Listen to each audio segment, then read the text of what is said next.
गीता भागवत करीती श्रवण अखंड चिंतन विठोबाचे मुकामने मज घडो त्यांची सेवा तरी माझ्या दैवा पार नाही आये महाराज विराजिये आये महाराज विराजिये आये महाराज आये महाराज विराजिये कथा कहिए मतियानुसार कथा कहिए मतियानुसार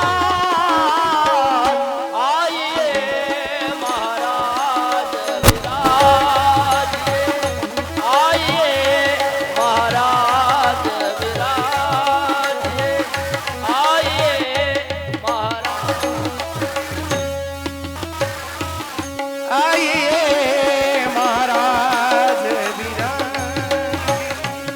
आइए महाराज विराजिए आइए महाराज विराजिए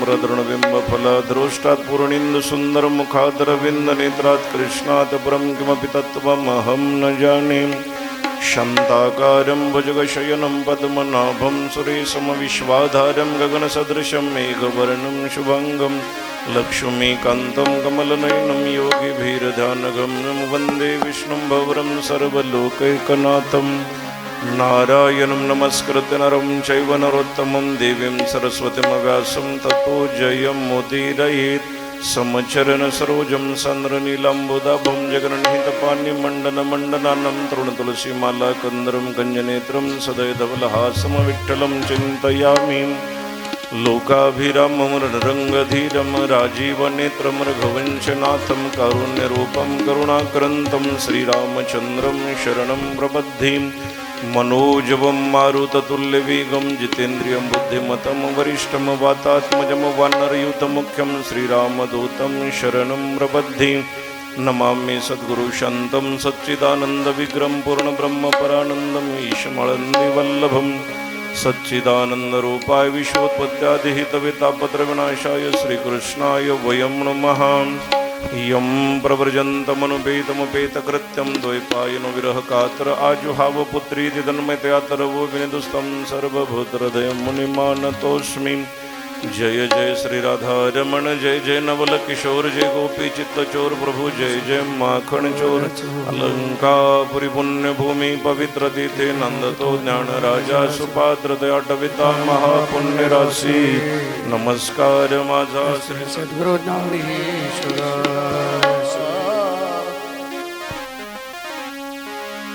आइए मन और वाणी को पवित्र करने के लिए कथा में प्रवेश करने से पहले प्यारे प्रियतम परमात्मा का प्यारा भजन हम सब मिलके बड़े प्रेम से गाएंगे। एक साथ कोई भी कंजूसी ना करियो, अपने कर कमलों से ताली बजाकर मुख कमल से परमात्मा का भजन करते हुए सब लोग कथा में आनंद उठाओ। सबको मेरी विनती है, दोनों हाथ उठा के भजन करो।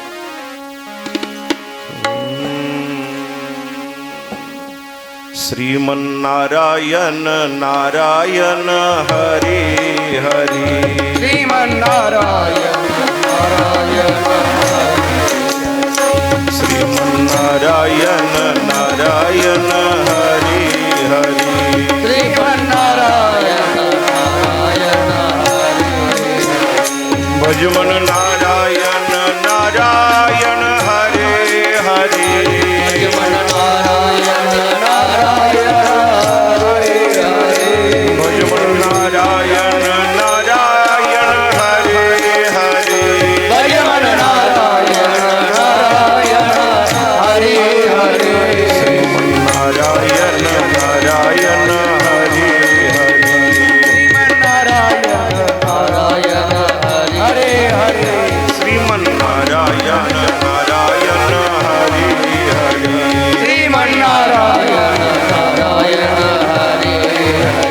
बोलो नारायण नारायण हरे हरि बोला नारायण नारायण हरे हरे प्रभु नारायण नारायण हरे हरि बोलो नारायण नारायण हरे हरे श्रीमन नारायण नारायण हरि हरि श्रीमन्नारायण नारायण हरे श्रीमन नारायण नारायण हरि हरि श्रीमन्नारायण हरे हरे गोपाल कृष्ण भगवान की जय लक्ष्मी नारायण भगवान की जय गोपाल कृष्ण भगवान की जय जय जय श्री राधे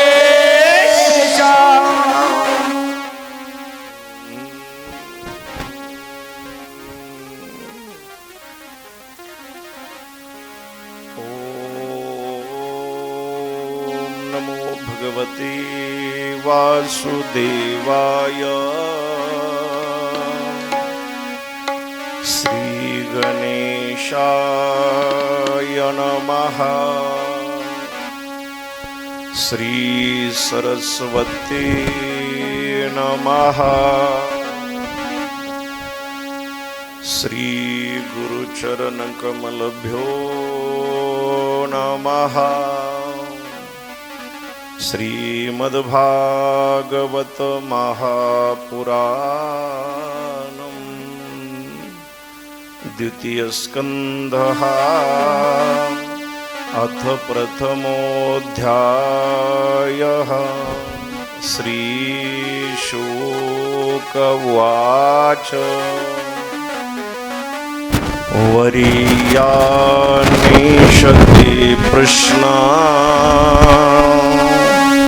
कृतो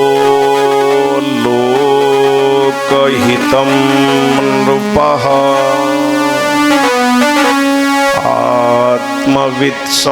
आत्मवित्सम्मतपुंसा श्रोतव्यादिषु यः परः श्रोतव्यादिने राजेन्द्र नृनं सन्ति सहस्रशः अपश्यतामात्मतत्त्वम् ग्रहेषु ग्रहमेधिनाम् ग्रहेषु ग्रहमेधिनाम् ग्रहेषु ग्रहमेधिनाम् पुण्डलीकवरदे बोलो श्री ज्ञानदेव तुकाराम गोपाल कृष्ण भगवान की जय जय जय श्री राधे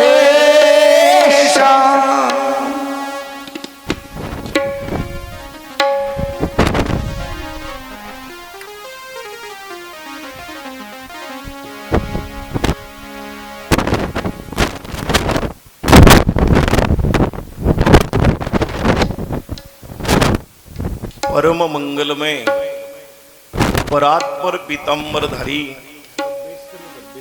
थोडं कमी गब्बेस परम मंगलमय परात्पर पीतांबरधारी अखिलकोट ब्रह्मांड नायक जगन्नेता जगताचं पालन करणारा जगतावर ज्याची सत्ता आहे ज्याच्या सत्तेनं जगत चालतं ज्याच्या सत्तेशिवाय जगत चालू शकत नाही परिपूर्ण ब्रह्मांडाची उत्पत्ती स्थिती प्रलय ज्या प्रभूच्या अधिसत्तेखाली होतो तो अखिलेश्वर जीवन सार सर्वस्व गोपी जीवन धन नटवर नंद नागर गोवर्धन धारी बाके बिहारी सनी बिहारी कुंज बिहारी नंद नंदन यशोदा नंदन लीला पुरुषोत्तम परमात्मा श्री कृष्ण कथा नाम श्रीमद भागवत कथा प्रत्येकाच्या जीवनाची व्यथा मिटवणारी आहे. प्रपंचामध्ये तप्त झालेल्या जीवाला शांती प्रदान करणारी श्रीकृष्ण कथा, जीवन मंगलमय करणारी श्रीकृष्ण कथा, मरण मंगलमय करणारी श्रीकृष्ण कथा, भवसागरातून पार करणारी श्रीकृष्ण कथा, आनंद सागरामध्ये घेऊन जाणारी श्रीकृष्ण कथा, अशी अवीट सुरस पवित्र गोड देव दुर्लभ कथा तुमच्या आमच्या जीवनामध्ये रामभक्त हनुमंतरायाच्या दरबारामध्ये चालत असलेला अखंड हरिनाम सप्ताह समस्त ग्रामस्थ तळेगावकरांच्या वतीनं हा योगायोग आहे. व्यासजी म्हणतात, पहा, भाग्य उदयेन बहुजन्म समर्जितेन सत्संगमंच लभते पुरुषौ यदा वैहि अज्ञान हेतुकृत मोमदांधकार नाशम विधाय हि तदोदयते विवेकः. भाग्याचा उदय ते हे जोडी संत पाय. संताच्या पायाचा परिणाम काय? संत दर्शने हा लाभ पद्मनाभ जोडीला. आणि तो परमात्मा श्रीकृष्ण आणि परमात्म्याचं चरित्र ज्या ग्रंथात आहे त्याला श्रीमद भागवत ग्रंथ म्हणतात. हा ग्रंथ आपल्यापर्यंत येण्याचं कारण देवर्षी नारद. एक दिवस, खाली बसा माय, खाली बसा. एक दिवस देवर्षी नारद फिरत फिरत कैलासामध्ये गेले. देवर्षी नारदाचं पार्वती मातेनं स्वागत केलं. अपने घर में यदि मेहमान आ जाए तो उनकी खबरदारी लेनी चाहिए. घरी आलेला पाहुणा जर अपमानित होऊन गेला तर आपलं पुण्य घेऊन जातो. अपमानिलिया अतिथि ने सुकृताची संपत्ति. देवन के बड़देव कैलाशपति भोले बाबा की पत्नी जगदम्बा भवानी पार्वती मैया ने देवर्षी नारद का स्वागत किया. जसे नारद बसले तेवढ्यामध्ये नारदाला पार्वती मातेनं विचारलं, नारदा, बहुत दिन हो गए आप कैलाश पधारे नहीं. नारद जी कहते, मैया, आने का मन करता था लेकिन आना नहीं हुआ. काय कारण नारदा, इतके दिवस तुम्ही आले नाही? नारद म्हणू लागले, आई साहेब, मला उत्तम लोक समजून मी या मृत्यू लोकामध्ये आलो. काशीला गेलो, गयेला गेलो, हरिद्वारला गेलो, ऋषिकेश मध्ये पोहोचलो, नाशिकला गेलो, उज्जैनला गेलो, जगातल्या अनेक तीर्थाचं भ्रमण केलं, पवित्र भूमीच्या ठिकाणी पोहोचलो. पण कलियुगाचा आरंभ झालेला जाणवला. पवित्र तीर्थाचं पावित्र्य यौवन लोकांनी नष्ट केलेलं आहे. ज्याला मौनी बाबा म्हटलं जातं तो बडबड करतो, ज्याला ब्रह्मचारी म्हटलं जातं त्याचे आश्रम मोठमोठे आहेत. नारद सांगताय. एवढंच नाही, ज्याला त्यागी म्हटलं झालं तो भोगी झालेला आहे. घरामध्ये तरुण स्त्रियांची चालती आलेली बघा. तरुणी प्रभुता गे हे शालको बुद्धिदायक कन्या विक्रयिनो लोभा दंपतीच कलकनम. ध्यान देना मेरे भाई बहन. पूर्वी सासूचा त्रास कुणाला होता? कोणाला? सुनला. आता कसे? आता तुमचं तुम्ही सांगा, मी काहीच सांगायला बसलो नाही. ते सासूच्या धाकामध्ये पूर्वी सून होती, आता सासू सुनच्या. तळेगावात असंच आहे का? इथं असं नाही. इथल्या सुना चांगल्या आहेत कथा होईपर्यंत तरी. मग इथं काय काय घडलं ते पुढच्या कथेत सांगतो मी, तर लक्ष द्या. तरुणी प्रभुता गे हे शालको बुद्धिदायक. कलियुगामध्ये तरुण स्त्रियांची घरामध्ये चालती आलेली आहे. एवढंच नाही, एका आईच्या उदरी जन्माला आलेल्या दोन भावाचं पटत नाही. पत्नीच्या भावाबरोबर व्यवसाय केल्याशिवाय राहत नाही. शालको बुद्धिदायक. एवढंच नाही, कन्या विक्रयिनो लोभा. कलियुगामध्ये स्वतःच्या बापाकडनं स्वतःच्या मुलीचा विक्रय होईल. नारद सांगतायत. इथं बसलेली मला खरं सांगा, आता जी लग्न जमतात ती लग्न पगारीवर जमतात का परिवारावर? बोलिए, थोड़ा थोड़ा जोर से बोलिए, बोलिए ना. पहिलं परिवार पाहिला जायचा, पगार नाही. आता पगार पाहिला जातो, परिवार नाही. लक्षात येतं? किती पॅकेज आहे याच्यावरनं ती मुलगी दिली जाते. त्याला जर 22 लाख रुपये महिन्याला पगार असेल, ते डांबरा इतकं काळं असलं तरी कापसा इतकी पांढरीत मुलगी त्याच्या गळ्यात बांधतात. याला कलियुग म्हणायचं. जुनी म्हणे पा, जोडा बघावा बरवा, दैव येईल उद्या परवा. आता तसं नाही, पॅकेज. आणि सध्या तर मुलीच्या आईचे डिमांड वाढले. त्याला नोकरी असावी, त्याला शेती असावी. माझी मुलगी शेतात जाऊ नये. आता शेतात जाऊ नये तर शेतीची काही गरज आहे का? तिकडच मुरमुरे खायचे. शेती पाहिजे, नोकरी पाहिजे, आणि एवढंच सासू सासरे नसावे. कुणाला? कुणाला? मुलीला. मला वाटतं हिच्या मुलाचं लग्न जमल्यास हिला JCB आणून. पुढचं लक्षात आलं तुमच्या? अरे बेटा हो तो माता पिता होणे जरूरी है, बहू को तो सास ससुर की जरूरी होती. तर नारदान म्हणू लागले, तरुणी प्रभुता गे हे शालको बुद्धिदाय कहा, कन्या विक्रयनो लोभा दंपती चकलकणम. आणि कलियुगामध्ये जर विचार नाही मिळाले तर कलह होतील आणि कलियुगामध्ये क्रंदन वाढेल. तेव्हा नारदांनी सांगितलंय, साहेब एवढंच नाही, बापाचा मुलावर विश्वास नाही, मुलाचा बापावर विश्वास नाही, मुलीचा आईवर विश्वास नाही, आईचा मुलीवर विश्वास नाही, मित्राचा मित्रावर विश्वास नाही, मैत्रिणीचा मैत्रिणीवर विश्वास नाही. एवढंच नाही, जी बापाचं नाव सोडते, घर सोडते, गाव सोडते, आडनाव सोडते, ज्याच्या बरोबर लग्न करून येते त्या पती पत्नीमध्ये सुद्धा विश्वास नाही. पत्नीचा पतीवर विश्वास नाही, पतीचा पत्नीवर विश्वास नाही. इथं बसलेले, आता हे लाईव्ह चालू आहे ना, आहे लावलं नाही का? असू द्या असू द्या, काय अडचण नाही. मी काय वाईट बोलणार नाही. तुम्ही लावलं तरी वाईट बोलत नाही, नाही लावलं तरी वाईट बोलत नाही. इथं बसलेले एक वाक्य माझं लक्षात ठेवा. जर पत्नीला तुमच्या मोबाईलचं लॉक माहित असेल तर तुमचा आनंदाचा संसार आहे. आणि पत्नीच्या मोबाईलचं लॉक जर पतीला माहित असेल तरच संसार सुखाचा आहे. अन्यथा एका घरात राहाल पण संशयाच्या घेऱ्यात सापडाल. दुनिया से मत नाता जोड़ो मेरे भाई, अपने साथ जो आई उसी को तो अपना भरोसा दिखाओ.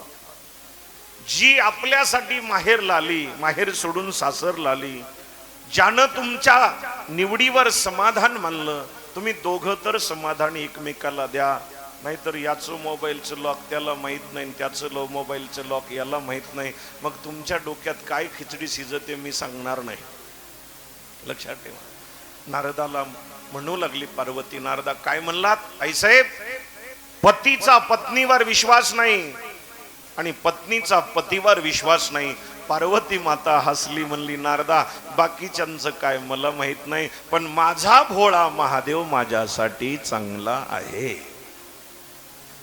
ज्या माऊलीचा पती परळून येताना पेढे घेऊन या म्हणलं घेऊन येतो, ती मग सगळ्या गावात सांगते माझा महादेव भोळा आहे, माझा महादेव भोळा आहे.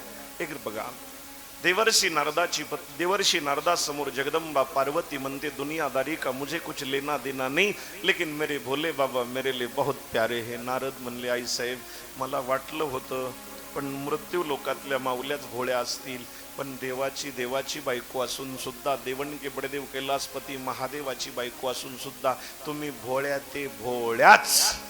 नारदा नेमकं तुम्हाला म्हणायचं काय? आई साहेब एक गोष्ट सांगायला आलो होतो, पण तुमच्या दोघांचं चांगलं चाललं तर सांगू कशाला? पार्वती म्हणली, नारदा नेमकं ती गोष्ट कोणती? आई साहेब तुम्ही आत्ताच म्हणलात ना माझा भोळा शंकर माझ्यासाठी चांगला आहे, मग तुमच्या दोघांमध्ये वाद लावणं काय बरं आहे का? मला सांगायचं होतं, माझ्या त्याच्यासाठीच आलो होतो, पण आता मी सांगत नाही, येतो. पण पार्वती म्हणली, नारदा बसा, तेवढी गोष्ट सांगा. नारद म्हणले, आई साहेब मला माहित आहे, शहाण्यानं नवरा बायकोच्या भांडणात पडू नये. का? सगळं गाव घरी असतं तेव्हा भांडण करतात आणि सगळं गाव निघून गेलं की भजे तळून खातात. कारण दुसऱ्याच्या भांडणामध्ये पडावं पण नवरा बायकोच्या भांडणात पडू नये. तो मारत असताना त्याला बकडलं आणि हिनं जर बोट मोडले तर तो म्हणतो तू पुन्हा घरी येऊ नको, आणि याला सोडावं त्याच्या देखत मारावं तर ती म्हणते तू 10 वेळा ये, तुला एकदा चहा पाजणार नाही. दोन्ही कोण नुकसान. त्याच्यामुळं नवरा बायकोच्या भांडणात पडायचं का नाही पडायचं जाऊ द्या, पण ती माय झोपली बघा आता. का सुरुवातीलाच गार हवा यायली, गरम हवा नाही म्हणून झोपले. असू द्या झोपलेल्याला उठवू नये, पण कथेत झोपू देऊ नये असं वाटतंय मला. गोपाल. आणि बघता बघता नारदाला म्हणली पार्वती माता, नारद जी दुनिया का तो मुझे पता नहीं, लेकिन मेरे भोले बाबा तो बडे प्यारे. नारद म्हणले मग तुमचे प्यारे तर राहू द्या, असंच मी येतो, पण मला तेवढी गोष्ट सांगा. नारद म्हणले आई साहेब मला एक सांगा, आतापर्यंत महादेवानं तुम्हाला काय काय सांगितलं आणि काय काय लपवलं? पार्वती म्हणली माझा भोळा महादेव माझ्यापासून काही लपवत नाही. मला ध्यानातल्या गोष्टी, मनातल्या गोष्टी, विचारलेले प्रश्न, शास्त्रातले सिद्धांत, साधू संतांचे चरित्र, महापुरुषांचे गौरव, मला अनेक प्रकारचं चरित्र सांगतात. मी विचारलेले सवाल त्याचं उत्तर देतात. मला नाही माहीत ते सुद्धा गुह्य ज्ञान सांगतात. भगवान शंकराच्या बद्दल नारद म्हणाले आई साहेब ध्यानातल्या गोष्टी, मनातल्या गोष्टी, विचारलेले प्रश्न, शास्त्रातले सिद्धांत, पुराणातले चरित्र, महापुरुषांच्या गौरव गाथा सांगितल्या, पण महादेवानं तुम्हाला एक गोष्ट सांगितली नाही. पार्वतीच्या डोक्यात घुसला. काय? पार्वती म्हणली मी कैलासावर. आणि दुसरी पार्वतीच्या डोक्यात काय वाढला? संशय. उगच म्हणायचं तुम्ही रानातून निघालेला असावं घरी. ते टोपलं डोक्यावर घेतलेलं, जवळ त्याच्यामध्ये कालवण भाकरी उरलेल्या, त्याच्यावर 2-4 लाकडं टाकलेल्या, 10-5 गोऱ्या घेतलेल्या, टोपलं घेऊन येताना शेजाऱ्यानं उगच म्हणा वहिनी तुम्ही शेतात का? म्हणजे जाऊ द्या बाबा कशाला सांगावं, काय झालं आता नकोच वहिनी, उगा आता काही नेमकं काय झालं? वहिनी आता मी काय, मला चष्मा लागला नाही. परळीच्या शिवाजी चौकामध्ये दादाच्या गाडीवर कोणीतरी साडी. आता टोपलं कसं घरी आलं असेल बघा तो. टोपलं टेकलं, झाडून काढलं नाही, पाणी भरलं नाही, चुलीला पेटू लावलं नाही, गॅस लावला नाही, चहा केला नाही, स्वतः पिला नाही. वाट बघू लागली. कुणाची? कोण म्हणलं? मनोहर महाराजाची. कोणाची वाट बघू लागली? बिचार 9:30 आलं. 9:30 हे घे पिशवी ठेवा तिथं. झालं काय? व्हायचं काय राहिलंय? म्हणजे आई बोलली का काही तुला? कशाला बोलली? बाबा काय दादा कशाला बोलन? मग तुझी तब्येत बरी नाही का? माझी तब्येत चांगली आहे, ठणठण आहे. तुला एवढं काय झालं? एक बघा, तुम्हाला जर माझ्या बरोबर नीट राहायचं नसेल तर मला माझ्या बापाच्या घरी.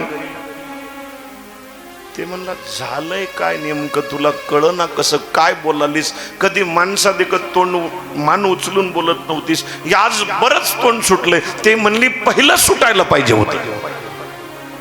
अरे झालंय का नेमकं? मला एक सांगा. काय? तुम्ही दुपारी परळीमध्ये शिवाजी चौकातून गाडी घेऊन गेलात की नाही? म्हणला हा. मग खरं सांगा, तुमच्या गाडीवर कोण साडी होती? तो म्हणला तुला एवढंच माहित आहे का? हो. जर तुम्हाला माझी आवड नसेल तर मला नेऊन. ते म्हणलं तुला सांगितलं को? कुणा सांगू? जा पाटीला डोळे असतात. कुठं कुठं? पाटीला डोळं भूताचे असतात, माणसाचे नसतात. पण बोलताना जर एकदा पट्टा तुटला काय म्हणली? पाटीला डोळे असतात. ते म्हणला ग तुला सांगतो थांब. ताई आली होती इकडल्या दवाखान्यातून तिकडल्या दवाखान्यात, तिकडल्या दवाखान्यात, तिकडल्या दवाखान्यात, शिवाजी चौकातून 5-6 चक्रा मारल्या. डॉक्टरनं कोण्याच घेतलं नाही. आता सांगितलं तुम्ही लातूरला जा. ताईला लातूरला नेऊन ऍडमिट करून आलोय. आणि आता डब्बा न्यायचा होता आणि तू हे काय लावलं? ताई होत्या होय, मग डब्बा बनवते. सूत्र बघा. कसे शंका आहे तोपर्यंत विनाश आहे, शंका संपली की आनंद आहे. तसं महादेवाच्या बद्दल पार्वतीच्या डोक्यात शंका आली. नारदा, खरं सांगा, कोणती गोष्ट आहे? नारद म्हणले, ध्यानातल्या मनातल्या गोष्टी सांगितल्या, पण महादेवाने एक गोष्ट सांगितली नाही. पार्वती म्हणली, नारदा तुम्ही जरा बसा बरं, तुम्हाला चहा करते. नारद आत बसलेले आहेत. पार्वती आतमध्ये घेतली, पाणी आणून दिलं, नारदांनी पिलं. नारद म्हणले, आई साहेब येतो. पार्वती म्हणली, नारदा जायचं नाही. महादेवाची कोणती गोष्ट आजपर्यंत मला महादेवानं सांगितलं नाही तेवढी गोष्ट सांगा. नारद म्हणले, आई साहेब मला खरं सांगा, मी जर ती गोष्ट केली तर तुम्ही करून करून काय करता? मग मात्र पार्वतीचे डोळे लाल झाले. पार्वती थरथर कापू लागली आणि सांगितलं, नारदा एकदा मला ती गोष्ट कळू द्या, मग बघते. कुणाची कुणाची कुणाची हा कोणाची? नारद म्हणले, आणखी टायरला लोड घेण्यासारखी हवा झाली. पार्वतीला म्हणले, करून करून काय करता? म्हणली, जर पटलं तर पटलं, नाही तर मी बापाच्या घरी हिमालयाकडे जाईन. नारद म्हणले, महादेवाला हे परवडणार नाही. का? ज्याचं काळीवर शेत नाही, पांढरीवर घर नाही, ज्याला आई नाही, ज्याला बाप नाही, ज्याला मित्र नाही, ज्याला शत्रू नाही, जो स्मशानामध्ये राहतो, मेलेल्या माणसाची राख अंगाला लावतो, मुंडके गळ्यामध्ये घालतो, साप अंगावर परिधान करतो, गज चर्म अंगावर घालतो, व्याघ्रांवर बसायला घेतो, ज्याच्या डोक्यावर गंगा आहे, ज्याच्या डोक्यावर चंद्र आहे, त्याच्या गळ्यामध्ये रुद्राक्षाच्या माळा, एका हातामध्ये त्रिशूळ आहे, दुसऱ्या हातामध्ये डमरू आहे, भस्म उटी रुंड माळा, हाती त्रिशूळ, नेत्री ज्वाळा, गज चर्म व्याघ्रांबर, कंठी शोभे वासुकी हार, असा जावई कोणी स्वीकारणार नाही. हिमालयानं ही ताकद लावलेली आहे. तेव्हा हे महादेवाला परवडणार नाही. म्हणून पार्वतीला सांगितलं, बघा महादेव गोड बोलण्यात पटाईत आहेत. का? जर महादेवानं तुम्हाला गोड बोलले तर तुम्ही विसरून जाल. पार्वती म्हणली, नारदा मी विसरणारा पैकी नाही, एकदा मला कळू द्या महादेवाची ती गोष्ट. नारद म्हणले, काय करतान? काय करतान? महादेवानं कैलासावर राहतो, त्या कैलासाला हलवण्याची ताकद माझ्यात आहे. कोण म्हणते? पार्वती. म्हणून माणूस कोणालाच घाबरत नाही. विष्णू लक्ष्मीला घाबरतो, महादेव पार्वतीला घाबरतो, इथला नवरदेव कुणाला घाबरतो मी नाही सांगणार. नाही तर बाहेर साहेब साहेब साहेब साहेब साहेब आले, साहेब आले, घरी आल्या बरोबर मांजर झाले, म्याव. कोणाचंही बाहेर चालतं. खरं जुनी माणसं तुम्ही भाग्यवान आहेत. जुन्या काळातल्या माणसाच्या पायामधला जोडा वाजला की घरची माऊली म्हणायची, कारभारी आले. काय? आता कारभारी आले. आताची काय म्हणते मला सांगायचं नाही, येतानाच तू पार्सल घेऊन ये म्हणते. एवढी आताची पार्वती पुढे गेलेली आहे. मेसेज टाकते, तू येताना पार्सल आण, मी घरी कंटाळून बसलेली. बघा, लक्षात ठेवा, भगवान शंकराबद्दल नारदांनी इतकी हवा मारली. तेव्हा पार्वतीला म्हणली, आईसाहेब जर तुम्ही विचारलं नाही तर? पार्वती म्हणली, आता दुसरा प्रश्न नाही, तुम्ही सांगितलेलंच विचारणार. तेव्हा भगवान शंकराबद्दल पार्वती मातेला नारद सांगू लागले, आईसाहेब आतापर्यंत भगवान शंकरांनी तुम्हाला सगळ्या गोष्टी सांगितल्या, पण एक गोष्ट सांगितली नाही, भगवान शंकराच्या गळ्यामध्ये असणाऱ्या रुंड माळा कोणाच्या आहे? पार्वती म्हणली, मी विचारते. नारदांनी गळ्यात विना टाकला, हातामध्ये चिपळ्या घेतल्या. नारदांनी पार्वतीला हात जोडे. जगदंबा पार्वती पासून नारद घराच्या बाहेर निघाले, दारात आले. दारात जाताना तिकडून भगवान शंकर आले. येणाऱ्या भोलेनाथाला नारदांनी प्रणाम केला. प्रणाम भोलेनाथ, प्रणाम नारदजी, आपका माता पार्वती घर पे इंतजार कर रही है. भोलेनाथ म्हणले, नारदा तुम्ही ज्याच्या घरून येता त्याचा इंतजारच असतो. आता माझ्या नशिबाला काय भांडवड करून ठेवलं काय माहिती. गेले नारद निघून. भगवान शंकर आतमध्ये आले. स्वागत नाही, बसा नाही, उठा नाही. जसं कैकेयी जेव्हा दशरथ राजाच्या वेळेला वर मागत असताना कोप भवनामध्ये रुसून बसली, तसं पार्वतीनं केस मोकळे सोडले, मलिन वस्त्र घातलं, चेहरा उदास केला, आभूषण काढून ठेवली. पार्वती माता रुसली आणि त्या पार्वती मातेला समजावण्यासाठी भगवान शंकर पार्वतीच्या कक्षामध्ये पोहोचले. कर्पूर गौरम कापरासारखा पांढरा शुभ्रा देवादिदेव महादेव परमात्मा जगदंबा पार्वतीच्या कक्षामध्ये गेला.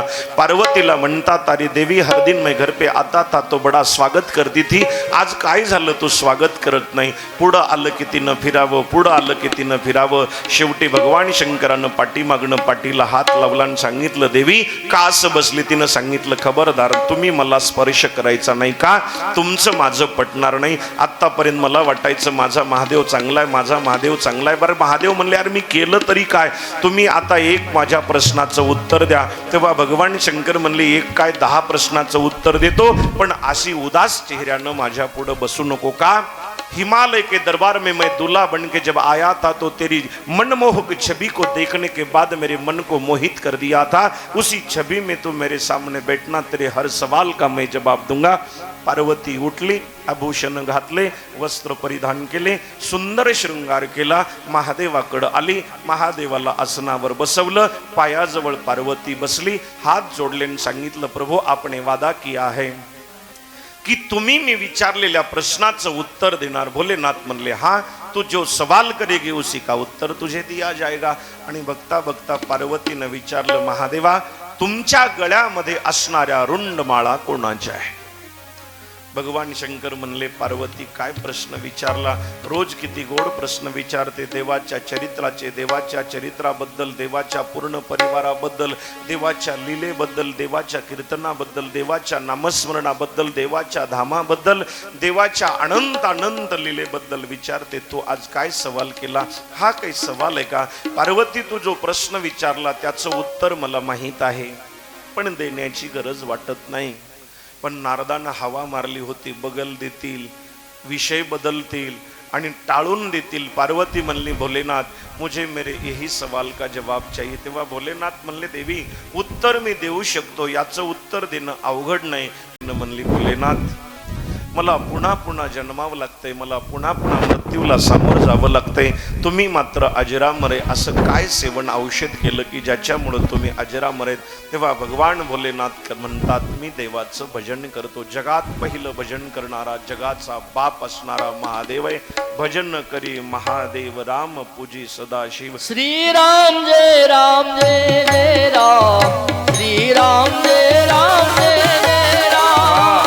श्री राम जय राम जय जय राम, श्री राम जय राम जय जय राम. श्री राम जय राम जय जय राम, श्री राम जय राम जय जय राम. श्री राम जय राम जय जय राम, श्री राम जय राम जय जय राम.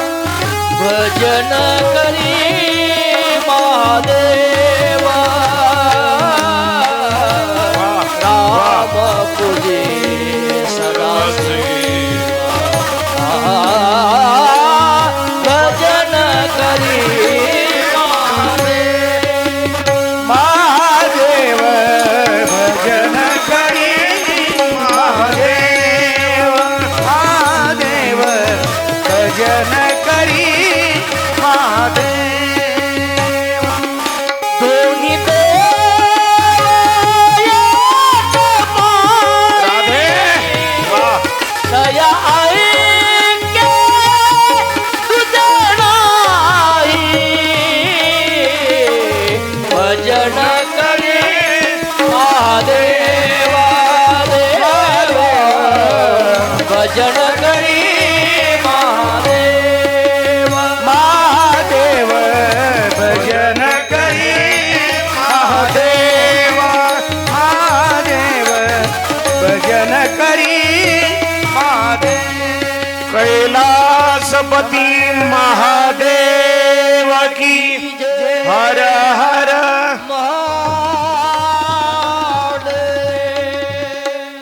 भजन करी महादेव राम पूजी सदाशिव. भगवान शंकर म्हणतात, मी प्रभूचं नित्य कथा श्रवण करतो, प्रभूची कथा करतो, भगवंताचं भजन करतो.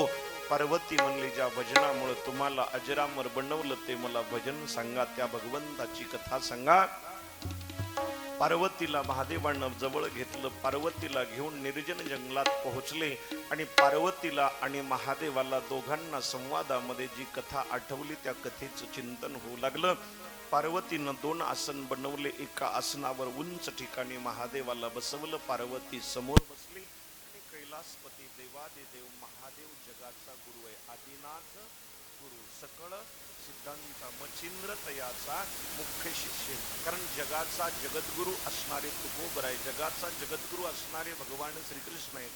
आणि जगद्गुरु म्हणून ज्यांना आद्य शंकराचार्यांना उपाधी मिळालेली आहे. पण भगवान शंकराचं जर वर्णन केलं तर आदिनाथ गुरु, जिसके पहले कोई नाही, जिसके बाद में कोई नाही, ज्याच्या आधी कोणी नाही, ज्याच्या नंतर कोणी नाही, असा आदिनाथ भगवान शंकर पार्वती मातेला कथा सांगत असताना सूचना करतात. देवी पार्वती, सावध होऊन बस. कथेमध्ये बसलेल्या प्रत्येकानं सावध बसलं पाहिजे. पाय लांबू नये, मांडी घालून बसावं. कसं बसावं? दुसरीच्या मांडी घालून आपला पाय पुढं काढू नये, दुसरीच्या गुडघ्याला टेका देऊ नये. पण सध्या अडचण एकच झाली, कमरत जाप, मनक्यात जाप, गुडघ्यात दुखत, पायात दुखत, डोळ्याला दिसत नाही, कानाला ऐकू येत नाही. हर तरह से इंसान परेशान है. हर परेशानी से छूटना है तो गोविंद का भजन करना है. बघता बघता पार्वतीला सांगितलं, पार्वती थोडं सावध होऊन कथा ऐक. मी डोळे बंद करून कथा सांगणार आहे, तू जागी आहे का हे मला कळण्यासाठी मध्ये होंकार देत राहा. देवकी वसुदेवाचं लग्न, हा, वसुदेव देवकीच्या लग्नामध्ये विघ्न, हा, आकाशवाणी, हा, बंदी शाळेत ठेवलं, हा, 6 लेकरं मारली, हा, 7व्या वेळेला बलराम आले, हा, रोहिणी गर्भी नेले, हा, 8व्या वेळेला कृष्ण आले, हा, 11 वर्षे गोकुळात राहिले, हा, 14 वर्षे मथुरेत राहिले, हा, 100 वर्षे द्वारकेत राहिले, हा, 125 वर्ष पूर्ण झाले की देवानं प्रभास क्षेत्राला आले. तिथं उद्धव भेटले आणि पार्वती झोपली. कोण? उद्धवा बरोबर देवाचा संवाद झाला, मैत्रे मुनी बरोबर देवाचा संवाद झाला. देवानं निजधाम गमन केलं. कथा पूर्ण झाली आणि जय जयकार केला. बोलो गोपाल कृष्ण भगवान की जय. जय जय श्री राधे श्याम. पार्वती डोळे उघडून म्हणते, भोलेनाथ, उद्धव से भगवान ने क्या कहा? भगवान शंकर म्हणतात, अरे देवी, मैंने बातों बातों में पूरी कथा सुना डाली और तू बोलती भगवान ने उद्धव से क्या कहा? तू क्या कर रही थी? मैं सो गई थी. खरं बोलली. कोण? कोण? पार्वती खरं बोलली. कुणाला? सती खोटं बोलली म्हणून त्याग केला, पार्वती खरं बोलते म्हणून स्वीकार केलाय. रामाची वनवासात परीक्षा घेतली, पण येऊन सांगितलं मी परीक्षा घेतली नाही, खोटं बोलली. हनुमंत काय महादेवानं सतीचा त्याग केला, पार्वती खरं बोलली.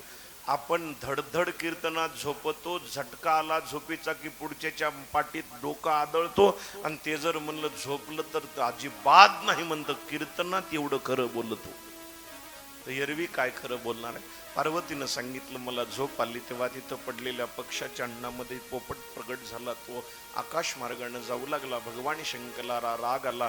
त्रिशूळ एका हातात घेतला, डमरू एका हातात घेतला. भगवान शंकर लाल डोळे करून उभे राहिले. पोपटाच्या माग लागले.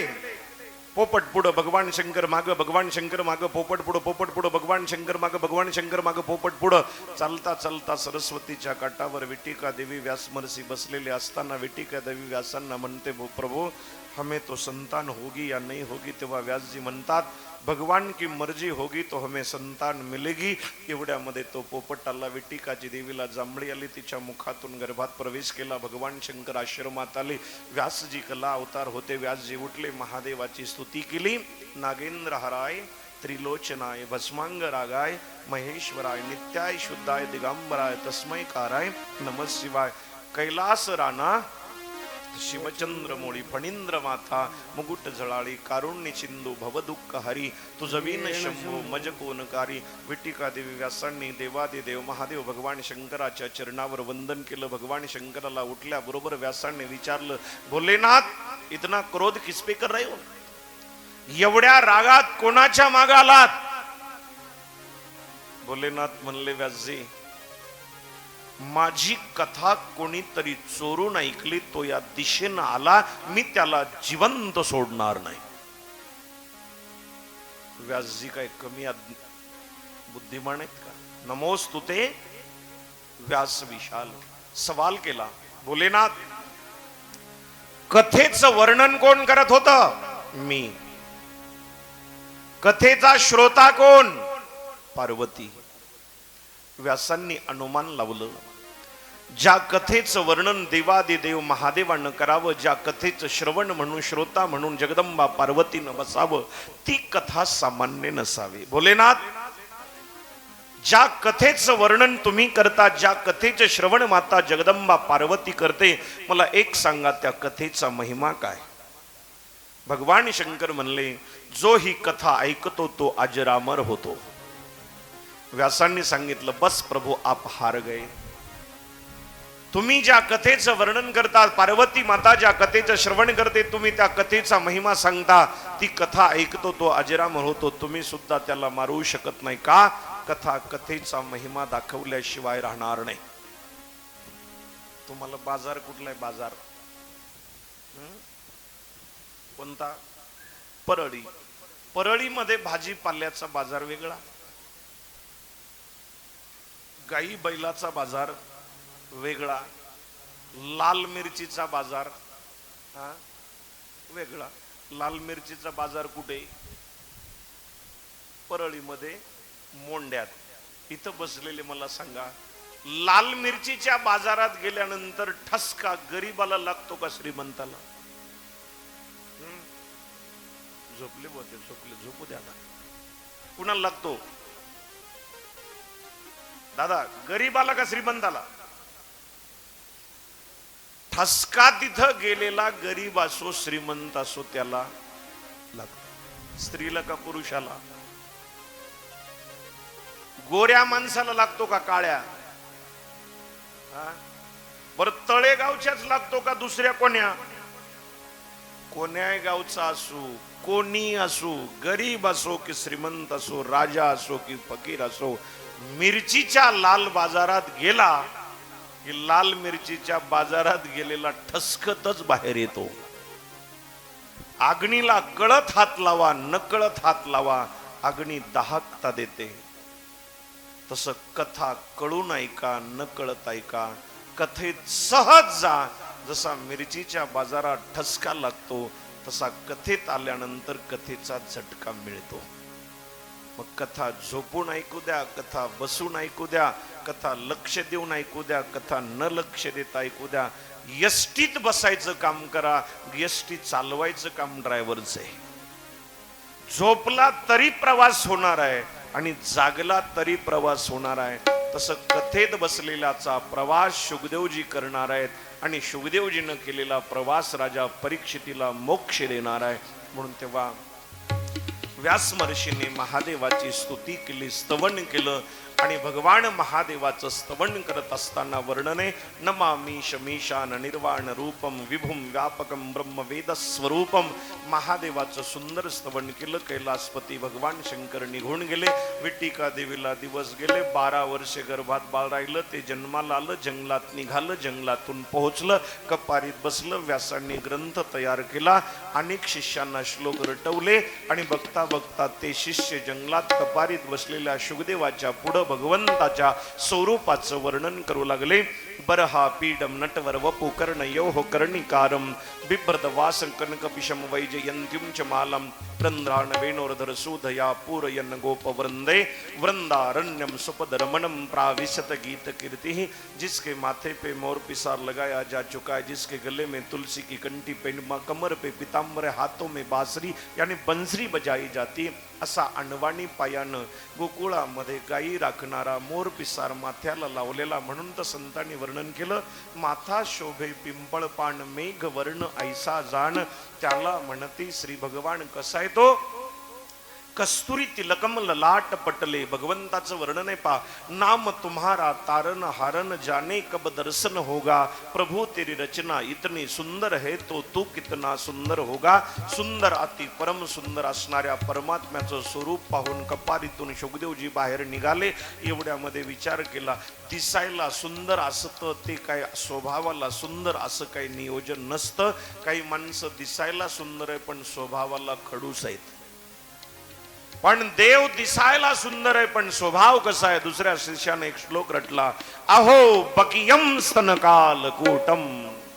स्तनामध्ये विष भरून आलेल्या पुतना मावशीला सुद्धा मोक्ष देणारा असा स्वभावानं चांगला परमात्मा आहे. त्या शिष्याला विचारलं, हा श्लोक कोणी शिकवला? आमच्या गुरुजींनी. असे किती श्लोक आहेत? हजारो आहेत.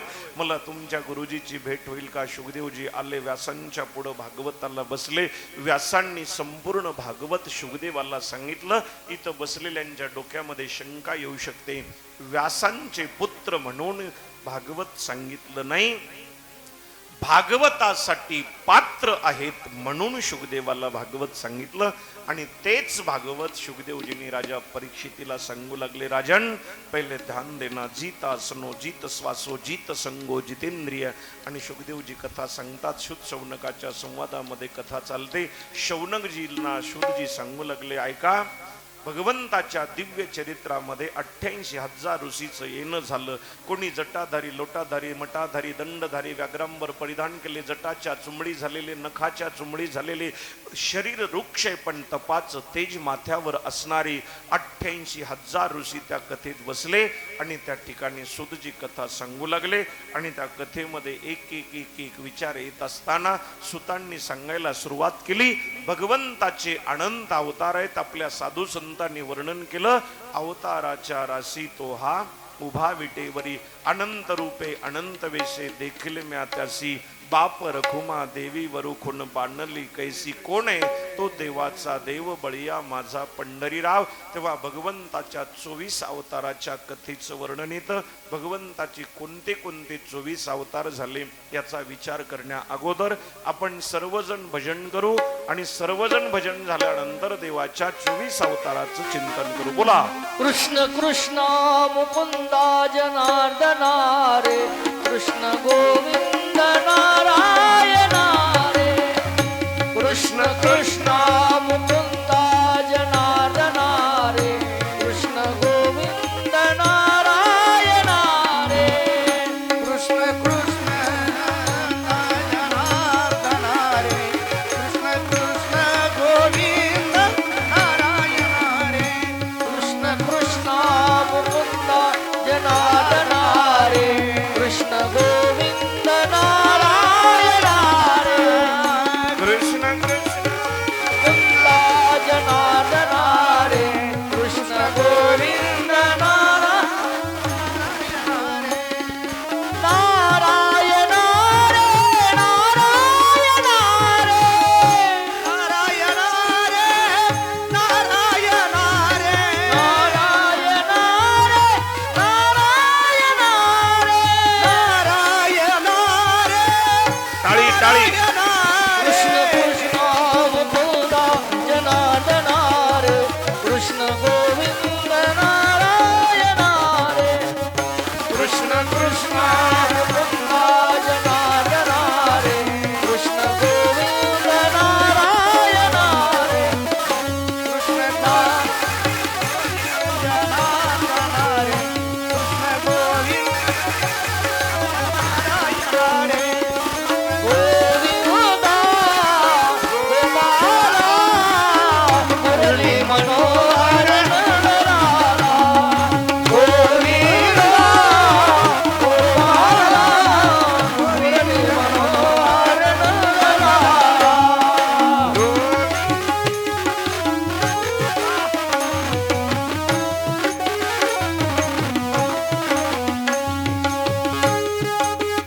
बसलेले मायबाप टाळी वाजवा.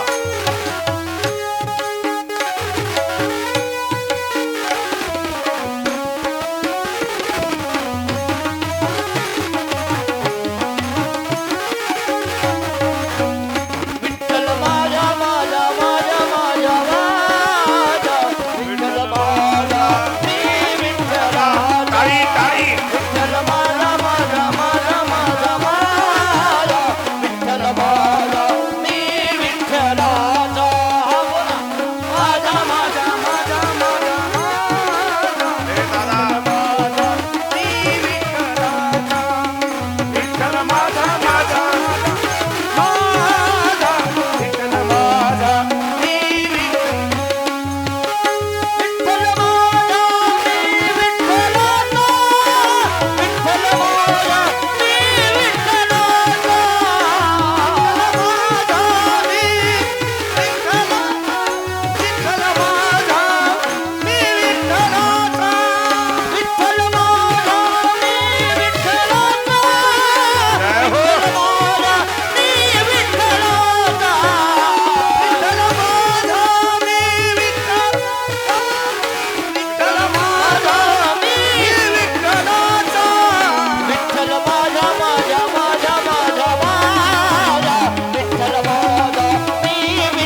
जरा टाळ्या वाजवा.